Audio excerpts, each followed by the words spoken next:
Você foi ensinado que o fim do mundo é um processo lento, que a natureza leva eras para desmoronar e que a vida sempre tem tempo para lutar. Você está errado. A maior extinção da história da Terra não foi um declínio gradual, foi um ataque cirúrgico. A ideia de que temos milênios para reagir a catástrofes climáticas é o maior conforto que o ego humano já criou para ignorar a própria fragilidade. Há 252 milhões de anos, o planeta não morreu de velhice ou por um impacto aleatório vindo do espaço. Ele cometeu suicídio sistêmico. O que chamamos de a Grande Agonia foi, na verdade, um colapso tão rápido que o registro fóssil mal consegue capturar sua velocidade.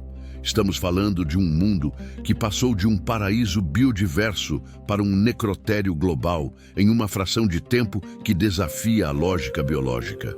Imagine caminhar por uma floresta densa, onde predadores dentes de sabre dominam o topo da cadeia alimentar.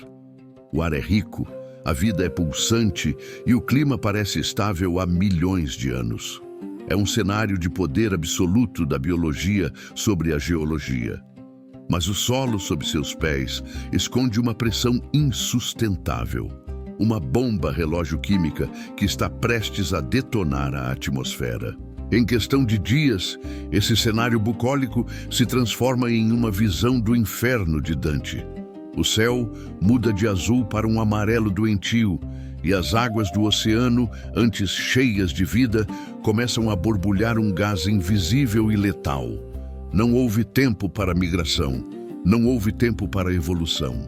O cenário visual do passado foi varrido por um flash de calor e veneno que não deixou sobreviventes para contar a história. A versão oficial que você encontra nos livros didáticos antigos descreve a extinção do Permiano como um processo de quase 1 milhão de anos. Dizem que os vulcões na Sibéria cuspiram lava lentamente, aumentando o CO2 de forma gradual até que os animais não aguentassem mais. É uma narrativa linear, segura e, acima de tudo, reconfortante, porque sugere que o sistema terrestre tem uma inércia enorme. Essa história oficial nos faz acreditar que a Terra é um transatlântico difícil de manobrar, mas também difícil de afundar. Se a mudança é lenta, a adaptação é possível. Cientistas por décadas se apoiaram nessa cronologia esticada para explicar como 96% das espécies marinhas e 70% das terrestres desapareceram. Parecia um desgaste natural levado ao extremo. Mas a geocronologia moderna acaba de destruir essa ilusão com a precisão de um laser. Novas análises de isótopos de urânio e chumbo em cristais de zircão revelam uma realidade muito mais sinistra. O pulso principal da extinção não durou eras. Ele foi concentrado. O que antes pensávamos ser um processo de milênios, agora se mostra como um evento de choque geológico brutal. Dados recentes sugerem que o colapso final da biosfera pode ter ocorrido em um intervalo de tempo assustadoramente curto.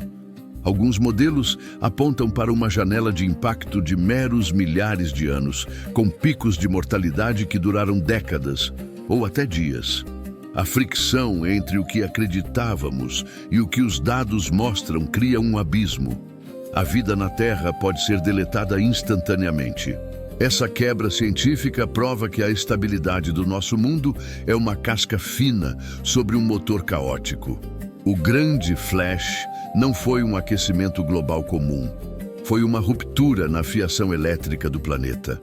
A biologia não foi derrotada pela competição ou pela falha evolutiva, ela foi simplesmente desintegrada por uma mudança físico-química rápida demais para qualquer sistema nervoso processar. Mas aqui está a parte que os livros de escola escondem. A peça do quebra-cabeça que torna tudo muito mais sombrio. O verdadeiro assassino não foi a lava nem o calor por si só. Foi um fenômeno que a ciência está começando a entender agora como o ponto de inflexão final. Um momento onde a física da atmosfera simplesmente quebra e para de sustentar a vida. O segredo sujo da natureza é que ela armou a própria armadilha.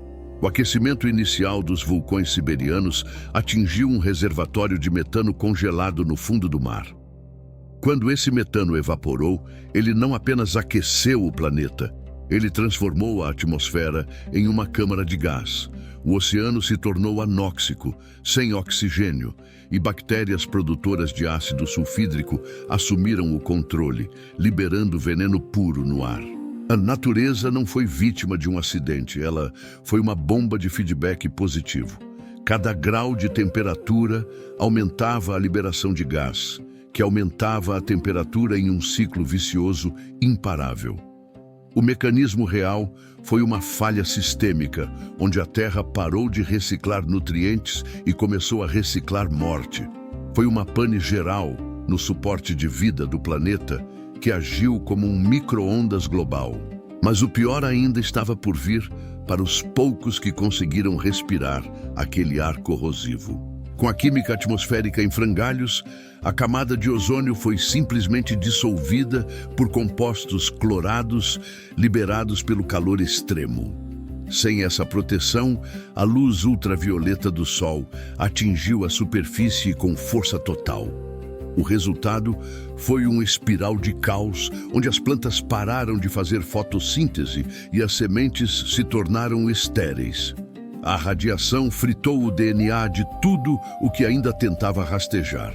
A reação em cadeia levou a uma extinção forçada, onde até os insetos, os sobreviventes supremos da natureza, sofreram baixas massivas.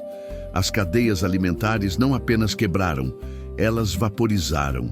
Não havia carniça para comer, pois até as bactérias decompositoras estavam ocupadas demais, transformando o mundo em um pântano tóxico de cor púrpura. O momento do clímax foi cinematográfico e horrendo. Imagine o horizonte coberto por uma névoa ácida permanente, onde o sol é apenas um disco fraco e avermelhado. A chuva que cai não traz vida, ela queima a pele e dissolve as conchas dos moluscos no mar. Em um único flash geológico, o esforço de milhões de anos de evolução foi reduzido a cinzas e lama tóxica. E aqui está o detalhe que todos ignoram. O fato que os cientistas discutem em vozes baixas nos corredores das universidades. A velocidade com que o carbono foi injetado na atmosfera durante o flash do Permiano é já assustadoramente próxima da taxa de emissão que vemos hoje. Não estamos olhando para um evento alienígena ou impossível. Estamos olhando para um espelho. O impacto oculto dessa descoberta é que o gatilho para o fim do mundo não exige milhões de anos. Ele exige apenas que a química seja alterada rápido demais. A lição do Permiano é que a vida é um privilégio mantido por um equilíbrio químico extremamente frágil. O grande flash provou que o apocalipse não precisa de um asteroide. Ele só precisa de um erro de cálculo sistêmico. A pergunta que fica não é se isso pode acontecer de novo, mas se já apertamos o detonador e estamos apenas vivendo os 10 dias finais sem perceber.